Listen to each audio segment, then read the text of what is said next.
আপনারা দেখছেন যে অসীম জওয়াতা নিহত পাইলট, তার লাশ কিন্তু আপনারা দেখছেন মানিকগঞ্জ শহীদ মিনার যে তপন স্টেডিয়াম রয়েছে, তার লাশ কিন্তু আপনারা দেখছেন যে হেলিকপ্টারে কিন্তু চলে এসেছে। আপনারা জানেন যে চট্টগ্রামের পতেঙ্গায় কিন্তু তিনি গতকাল নিহত হয়েছেন। দর্শক আপনাদের দেখানোর চেষ্টা করছি, আপনারা দেখছেন যে দর্শক লাশটা কিন্তু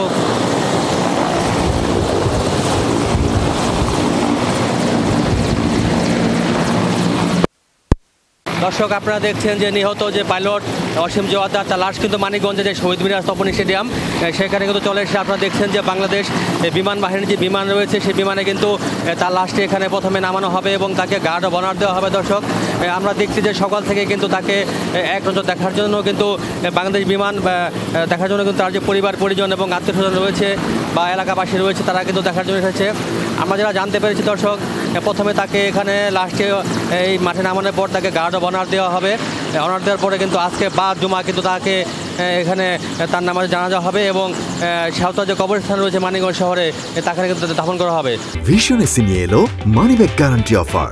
1 মাস ব্যবহার করে সন্তুষ্ট না হলে সম্পূর্ণ টাকা ফেরত। চট্টগ্রাম থেকে যে বিমানটি এসেছে আপনারা দেখছেন সেই লাশটি কিন্তু তার যারা সহকর্মী রয়েছে সেটি কিন্তু এই মানিকগঞ্জের শহীদ মিনার তপন স্টেডিয়াম রয়েছে সেই মাঠ থেকে সেটিকে লাশবাহী যে ফ্রিজিং গাড়ি রয়েছে সেই গাড়িতে নেওয়া হচ্ছে।